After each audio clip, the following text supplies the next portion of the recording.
Cervical cancer is the #3 cause of cancer in women and the #4 cause of cancer-associated death worldwide. Cervical cancer is a disease that should not exist. We know what causes it. There's a vaccination, a very safe and effective vaccination available to treat it. Secondary prevention has been used for many years and is highly successful, and that means identifying the problem before it happens. So if we can identify the lesion in early stage, like that is precancerous, it is very useful, and we can treat that disease. Cervical cancer has taken over from the breast cancer, which was #1 in India. Now cervical cancer is #1. We educate all the women, at least about 35, to the importance of screening of the cervical cancer, that is pap smear. But sometimes they don't come, they come only after they get complications. The major obstacle to preventing this disease completely is money, because vaccination is expensive.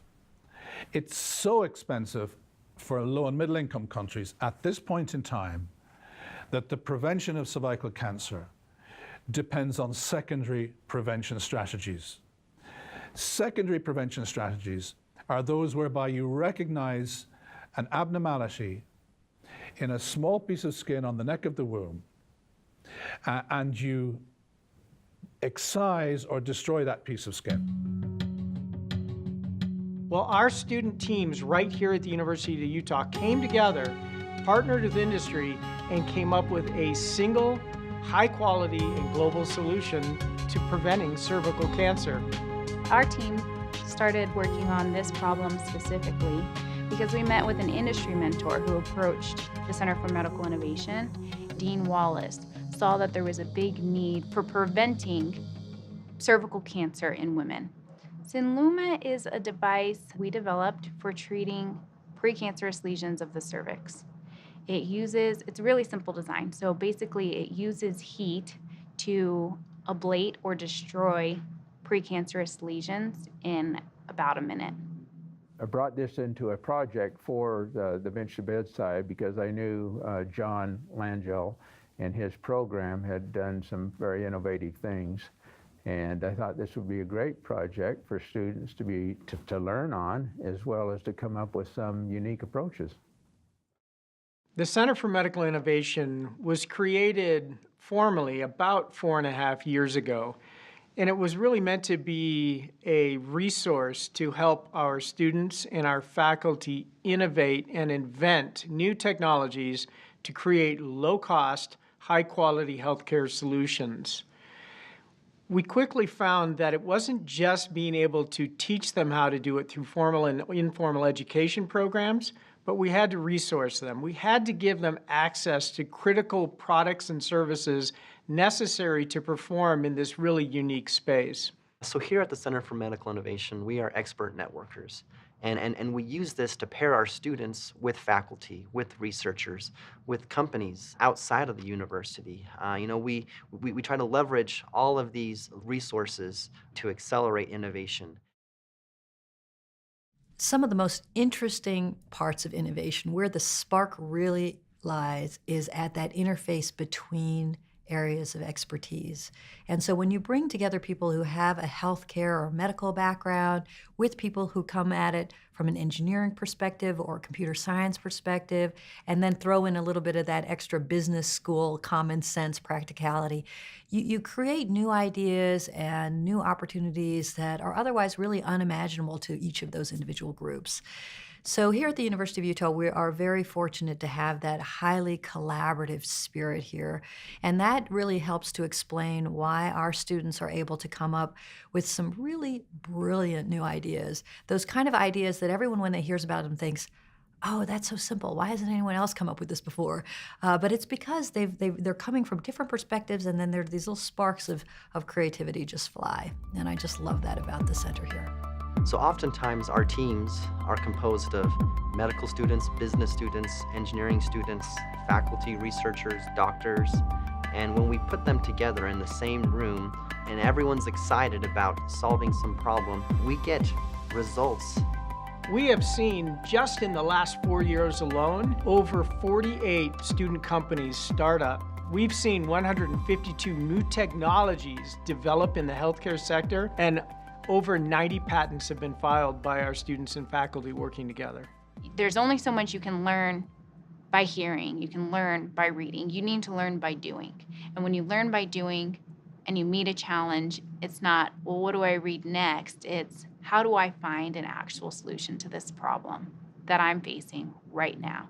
And the Center for Medical Innovation has every resource in place to overcome those challenges.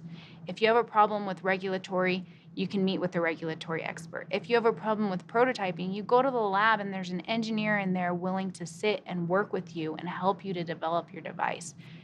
It's the experience, it's the teaching, and then it's the one-on-one mentoring you get in every field of innovation. It's not just medicine, it's not just engineering, it's not just business, it's not just regulatory. It's all of those things.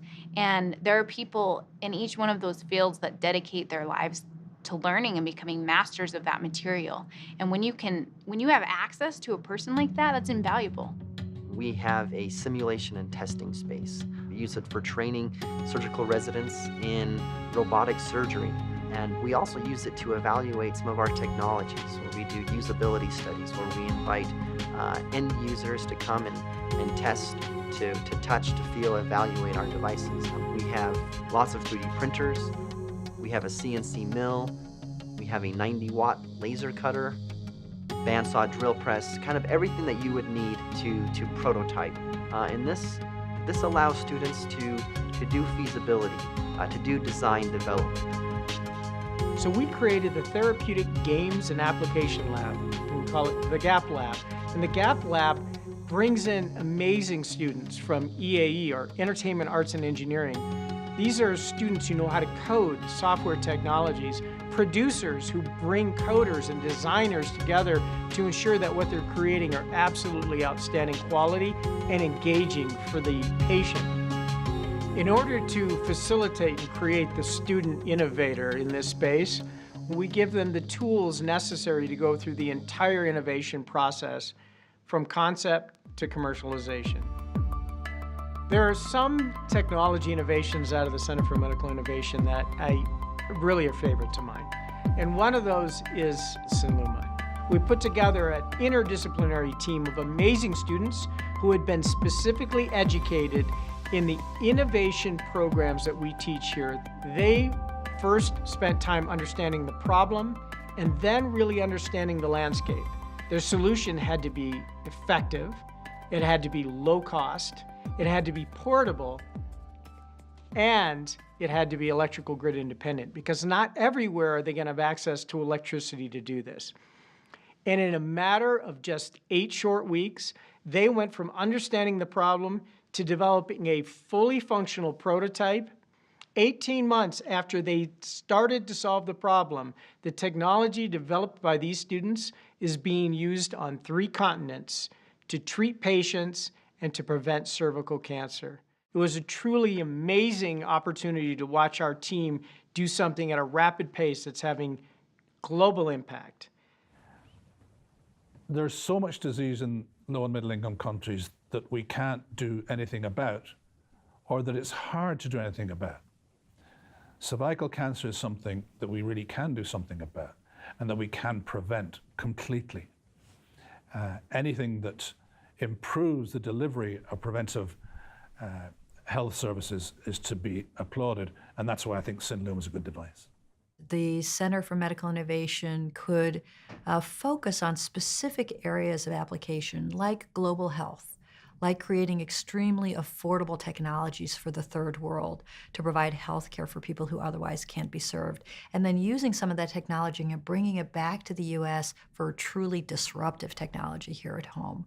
So there are many different directions in which the Center for Medical Innovation can focus, and I expect that our students will take us in many of those directions, and some of which we can't even begin to imagine. It's about changing the world through the students that we educate and the impact that they can have regardless of whatever it is they decide they're going to do with their lives. That's what drives you. That's what's exciting about biomedical innovation, is the potential to impact lives now, and not just one life, not just whatever patients you can get to in clinic that day. It's innumerable. It's the number of lives that you can touch when you can create a new treatment or a new device, or improve a treatment or improve a device. It's really exciting because that potential is what drives you, but it's really hard to expect to reach that potential. But now we're actually seeing that the efforts that we put in, the things that we learned, are actually having an impact now.